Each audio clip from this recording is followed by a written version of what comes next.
बोलिए कार्तिक के ठाकुर की जय, तुलसी मैया की जय।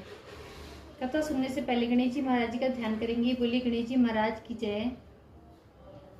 हाथ में फूल चावल लेते हुए गणेश जी की कथा का श्रवण करेंगे और कहानी सुनते समय हुंकारा जरूर भरिए, जिससे कि कथा का संपूर्ण फल आपको प्राप्त हो सके।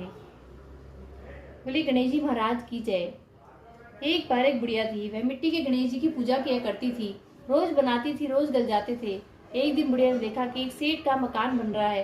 मैं मिस्त्री के पास गई और बोली, भैया मेरा पत्थर का गणेश गढ़ दो। मिस्त्री बोला कि जब तक हम तेरा पत्थर का गणेश गढ़ेंगे जब तक पूरी दीवार नहीं चिन लेंगे। बुढ़िया बोली कि राम करे तुम्हारी दीवार टेढ़ी हो जाए।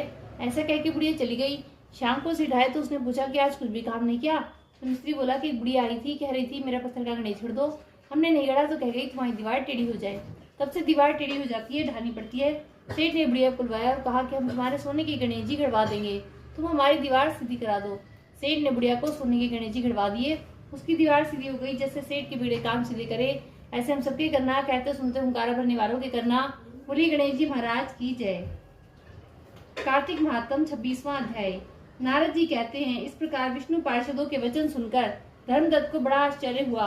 वे उन्हें साष्टांग प्रणाम करके बोले कि प्राय सभी लोग भक्तों का कष्ट दूर करने वाले श्री विष्णु की यज्ञ, दान, व्रत, तीर्थ सेवन और तपस्याओं के द्वारा विधि पूर्वक आराधना करते हैं।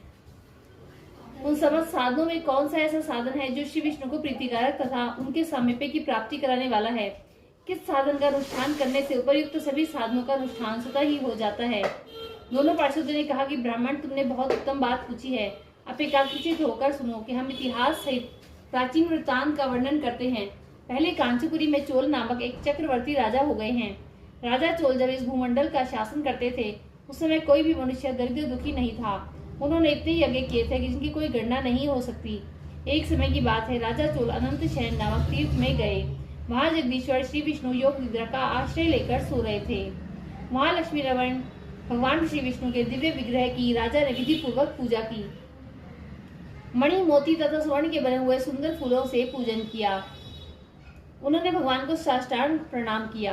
प्रणाम करके वे जो ही बैठे, उसी समय उनकी दृष्टि भगवान के पास आते हुए एक ब्राह्मण पर पड़ी जो उन्हीं की कांची नगरी के पूरी कथा सुनने के लिए वीडियो में देखिए। वीडियो का लिंक पूजा करने के लिए अपने हाथ डिस्क्रिप्शन में बॉक्स में है। और जल लिए हुए थे। राधे राधे। निकट आने पर उन ब्रह्म ऋषि ने विष्णु सूक्त का पाठ करते हुए देव देव भगवान को स्नान कराया और तुलसी की मंजरी का तथा पत्तों से विधि पूर्वक पूजा की। राजा चोल ने जो पहले रत्नों से भगवान की पूजा की थी वह सब तुलसी के पत्तों से ढक गई। यह देख राजा कुपित होकर बोले कि विष्णुदास, मैंने मणियों तथा स्वर्ण से भगवान की पूजा की थी,